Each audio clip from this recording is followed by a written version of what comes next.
بسم اللہ الرحمن الرحیم۔ میرے بھائی، آپ صرف اللہ کا اگر بندہ بننا چاہتے ہیں تو پھر آپ کو 3 مقابلے کرنے پڑیں گے۔ سب سے پہلے کس سے مقابلہ کرنا ہوگا؟ اپنے نفس سے۔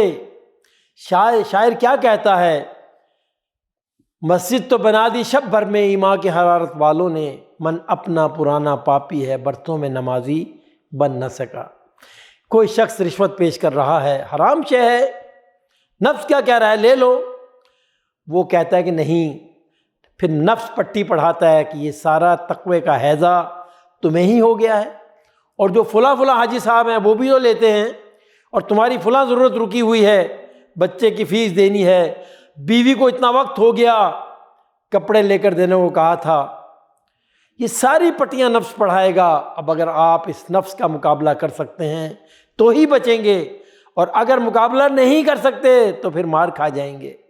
یہی ہوگا جیسے اذان کا وقت آ گیا، آپ نے اذان سن لی لیکن نفس نے کہا تھوڑا سا اور سو لو، آپ نے کروٹ لی، چادر ٹھیک کی اور سو گئے۔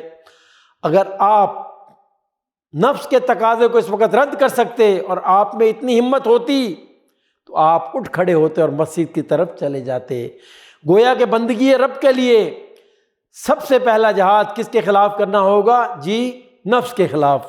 اچھا، ایک بات اور سمجھ لیں کہ یہ نفس اکیلا نہیں ہے، یہ اکیلا نہیں ہے بلکہ اس کے پیچھے بہت بڑا بدمعاش، بہت بڑا ڈاکو کھڑا ہے، اور وہ کون ہے؟ وہ ہے شیطان لعین۔ وہ ہر وقت نفس کو اکساتا رہتا ہے، پھونکے مارتا ہے، جیسے کہ اللہ تعالیٰ نے قرآن میں فرمایا ہے الذی یوسوس فی صدور الناس۔ وہ اشتعال پیدا کرتا ہے، پٹیاں پڑھاتا ہے، برائی کو مزین کرتا ہے، بے حیائی کو فیشن کا نام دیتا ہے، ناچ گانے کو کلچر کا نام دیتا ہے، اور اگر یہ سب کچھ کر رہا ہے تو آپ مقابلہ نہیں کر سکیں گے، پھر آپ اللہ کی بندگی کیسے کریں گے؟ تیسری چیز، معاشرہ بگڑا ہوا ہے۔ بگڑے ہوئے معاشرے کا آپ پر ایک دباؤ ہے، یہ بالکل ایسے ہی ہے جیسے ایک ہجوم ایک طرف جا رہا ہو تو ادھر جانا آسان، یعنی مخالف سمت میں جانا بہت مشکل ہے، کیونکہ زور لگانا پڑے گا۔ کیا پتہ چلا کہ معاشرے کا رخ برائی کی طرف ہے اور ہم چاہتے ہیں اللہ اور اس کے رسول کے حکم پر چلنا، کشمکش رہے گی یا نہیں؟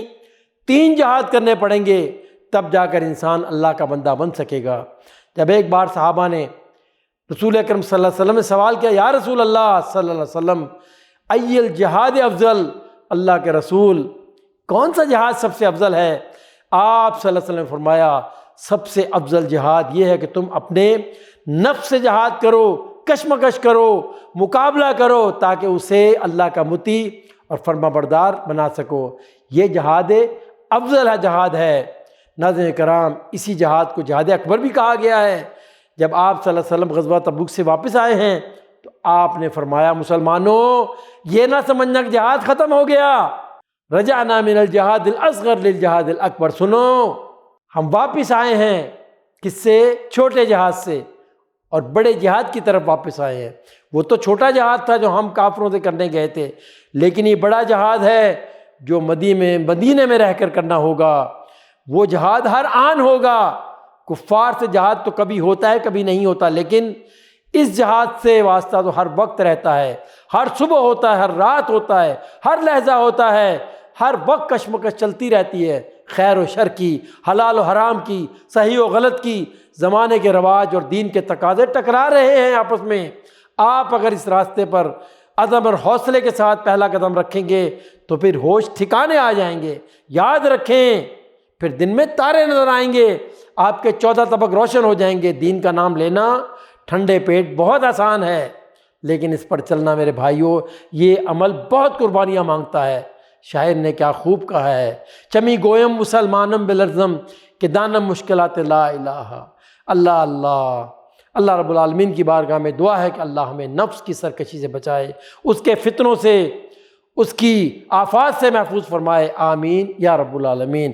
وصلی اللہ علی نبینا محمد وعلی آلہ واصحابہ اجمعین برحمتک یا ارحم الراحمین۔